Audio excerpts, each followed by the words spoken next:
KOIN 6 News at noon. Happening right now, city crews are dealing with a huge mess after thousands of gallons of water flood downtown Portland. A 100-year-old pipe broke just before 1 this morning, right on Burnside to the gates to Chinatown.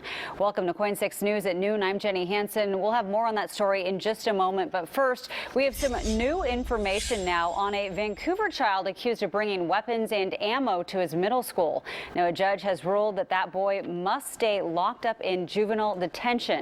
The boy was visibly upset after his court appearance. He was crying and getting angry with deputies who let him out of court.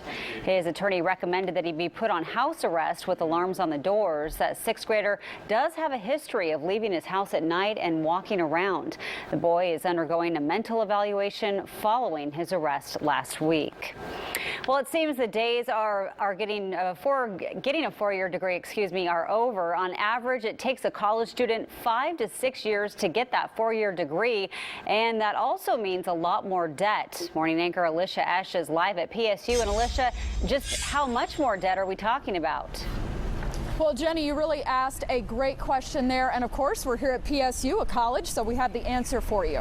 On average, 59% of Oregon public school students graduate after that 5 to 6 year mark that you just mentioned with $24,000 in debt, which is a ton of money. And that's why PSU officials are meeting even right now to try and announce a solution for everybody to that. Now, there are no easy answers to all of this, but they are saying that the length of time is really the issue that they want to address.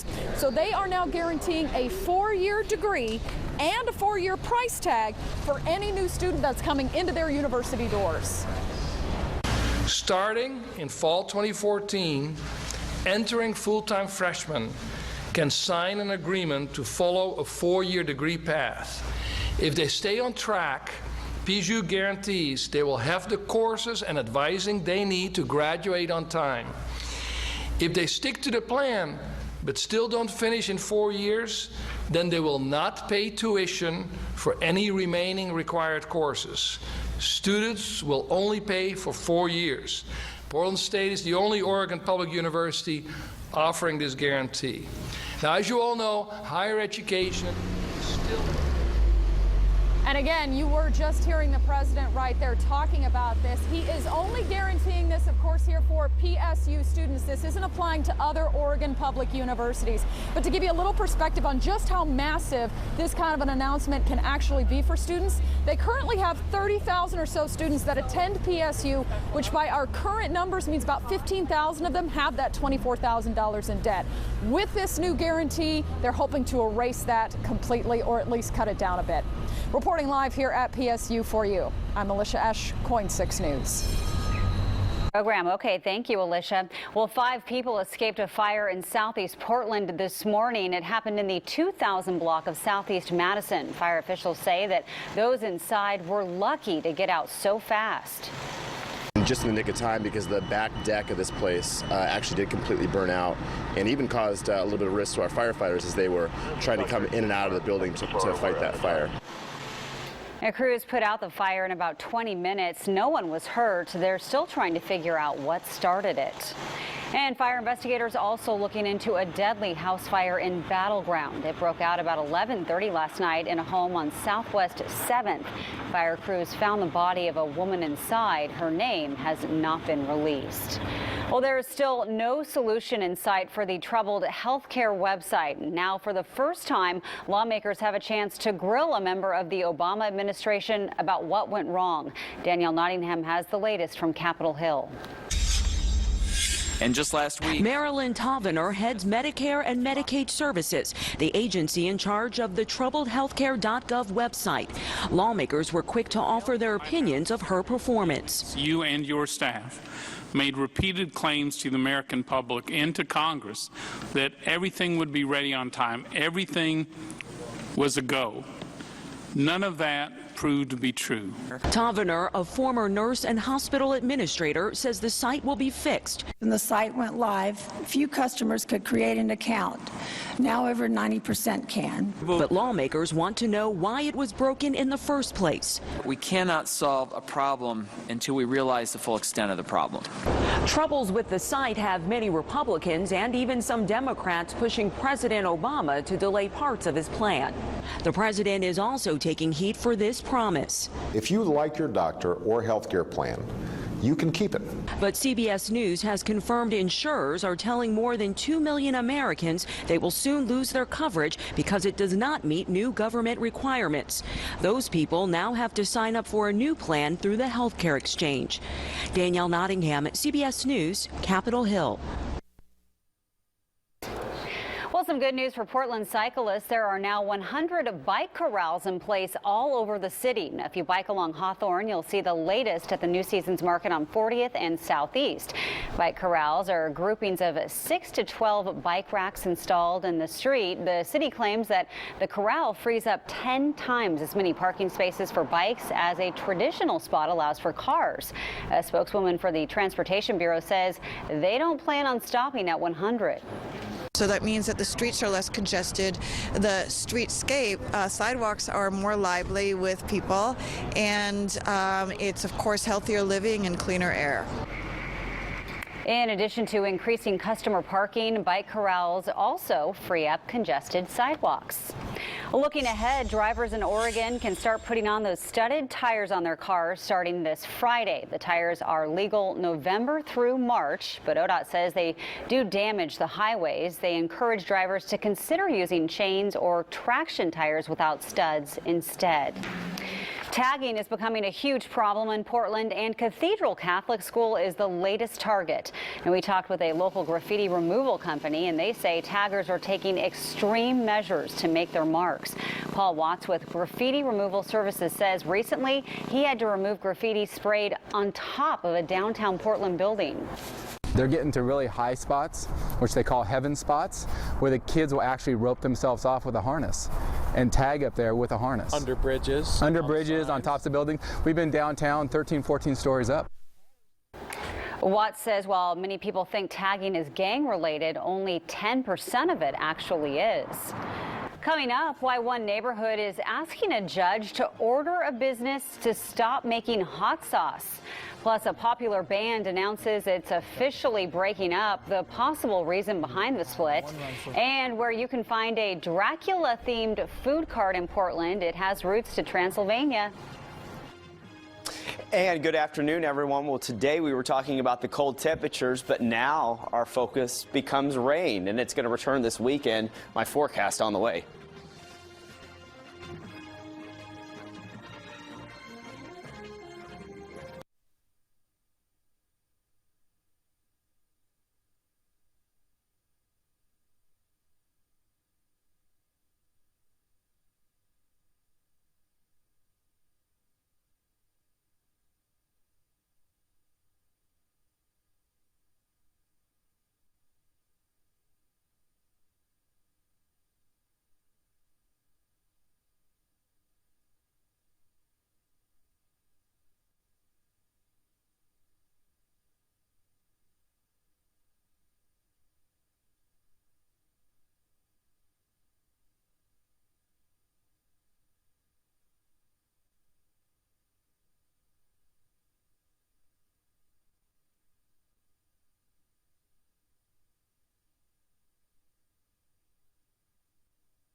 We want to return to our big story this afternoon, a water main break that's flooded downtown Portland. Brent Weisberg is live near the site of that break, and Brent, crews still haven't reached the broken pipe.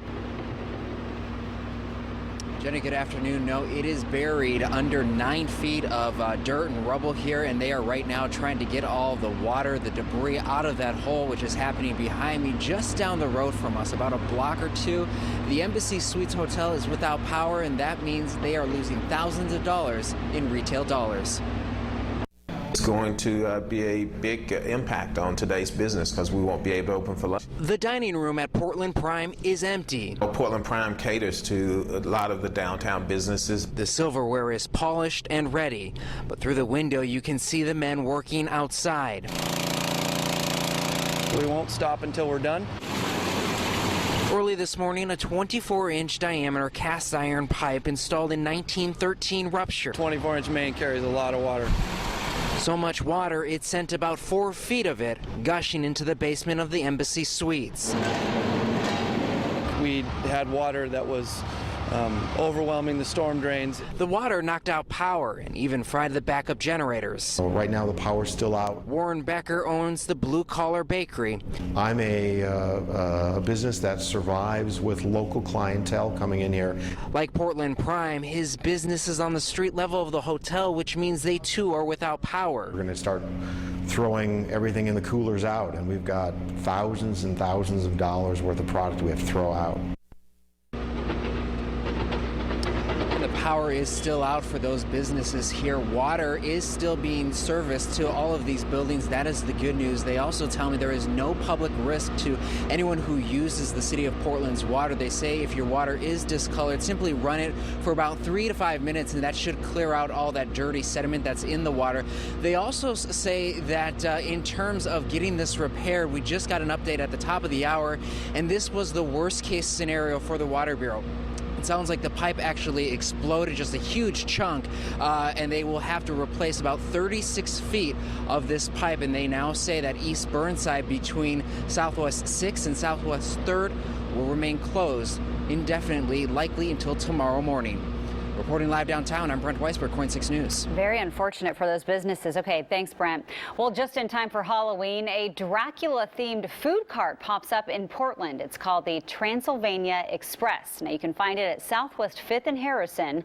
The cart's owner is actually from Transylvania in Romania. I have a sandwich called Dracula's Power Meal. I have another sandwich called the Mind Reader. I have another one that's called the Telekinetic Experience. I have the Telepathic Enhancer, and for the grilled cheese sandwich, I have the Shapeshifter. There's even a Dracula-themed warning on the cart saying after the 3rd bite, you may become immortal. That cart is open Monday through Friday from 11 to 4. A Virginia father is taking pumpkin carving to a whole new level. His pumpkins are more like artwork than plain old jack-o'-lanterns, and he says with the right tools, anyone can do it. Susan McGinnis has his story. In the hands of Noel Dickover, a pumpkin is a blank canvas. The more I do pumpkin carving, actually, the longer it takes, because you get to be sort of a perfectionist with it. A government contractor by day, each October, Noel turns his kitchen into a workshop, spending countless hours creating a fantasy world, one pumpkin at a time. And if you mess up, you get super glue. Hundreds will come to his Virginia home to see them on Halloween night. I've become known as like the pumpkin house, and there's sort of a traffic jam out front, and people love it. He also shares his work online. The Death Star pumpkin went viral. Just massive downloads. What started 10 years ago as one man's obsession now includes Noel's friends and family. Daughter Sarah has been carving since she was 5. Our kids got into it, which made my wife like it, and then it just got crazy. So it's gone a little bit more every year. Last year they carved 50. Noel says having the right tools is the secret. But once you really get into it and you can start modifying it and deciding what you want to do, it becomes more art. The creations stay in the fridge and under wraps until showtime. Then the work shines. Art that's a treat for one night only until next Halloween. Susan McGinnis, CBS News, Washington. Thank you so much for Cool stuff. Well, the American Academy of Pediatrics is revising its guidelines for young people and their use of media. They now recommend that parents place a 2-hour time limit a day for smartphone use. That includes what doctors call passive screen time, like playing video games, watching YouTube videos or movies, and tweeting or checking Facebook. Family therapist Tom Orrick recommends making dinner to get quality family time away from social media. It's almost to the point now where some families don't even know how to talk to each other anymore when they do have time together, just because it seems foreign to them to be sitting together looking at each other.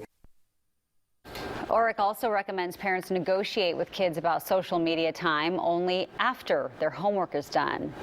A popular hot sauce is in the hot seat today. This after a California city is asking a judge to stop production of sriracha sauce.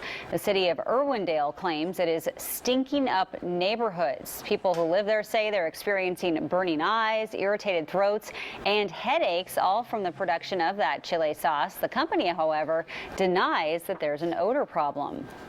Well, some sad news for fans of the Jonas Brothers. That popular group is splitting up. Nick, Joe, and Kevin just announced they are ending their successful run. A rep said the cancellation was because of a deep rift within the band. The New Jersey Brothers formed the group in 2005 and built a fan base through their association with the Disney Channel. Well, up next, why a surfer took on a monster wave. It was not for fun. And taking a look outside, a chilly day out there. Meteorologist Riley O'Connor back with more on your forecast.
Check this out. A brave surfer takes on a monster wave, all in order to save his friend. Carlos Burrell from Brazil saved the life of a fellow surfer after that giant wave left her unconscious.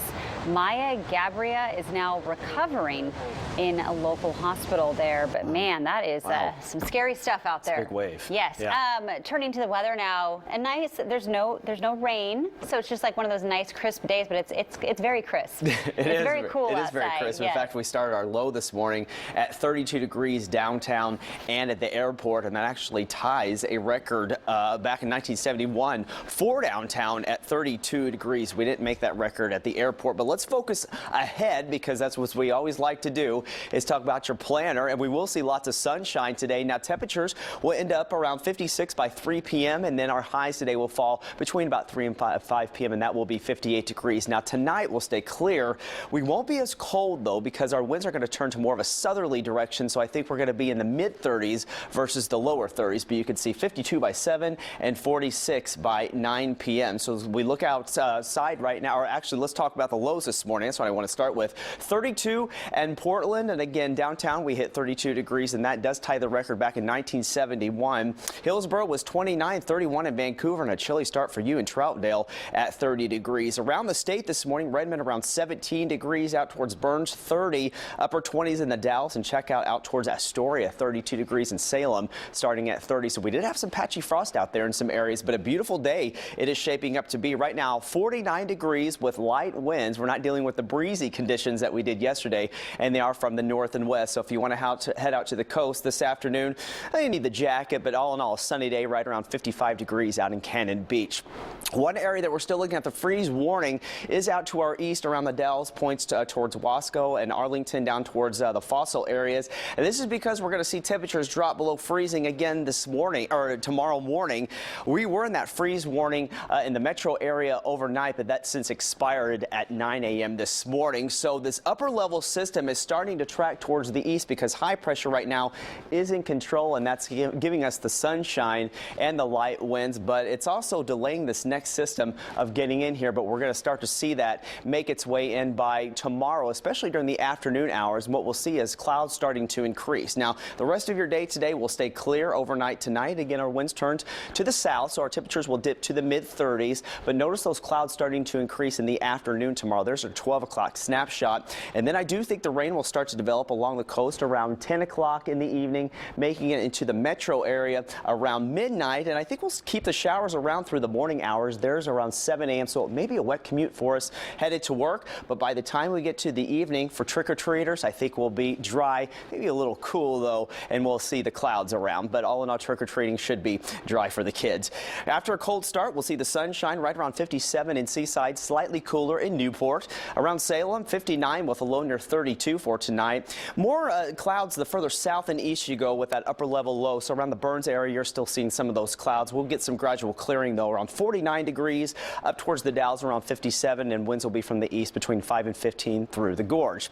Downtown right around 58 with a low near 36, and with the sunshine today, we should reach around 60 degrees out towards Hillsborough, even Beaverton, 59 in Lake Oswego with a low near 37 degrees. Sunny skies and light winds will dominate all of the metro area up towards Vancouver right around 58. So as we focus on the extended forecast, tomorrow those clouds increase right around 59 with a slight chance of morning showers there for you. On Thursday, we'll stay dry on Friday, but the weekend does look wet with that next system and cooler. That sideways rain. That's right. Coming in. That's always fun. All right, thanks.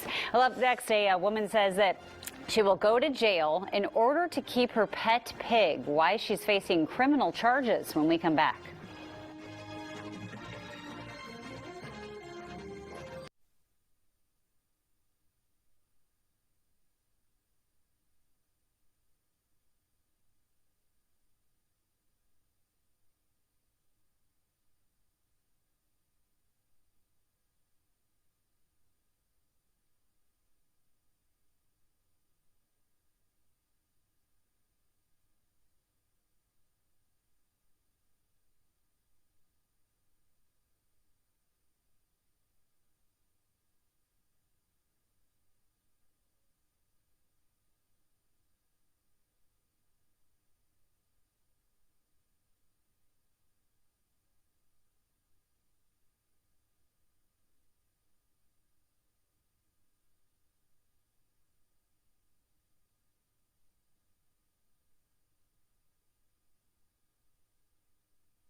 Coming up this afternoon at 4, why the Washington State Department of Corrections says officials need to start planning for more prison space, especially for women.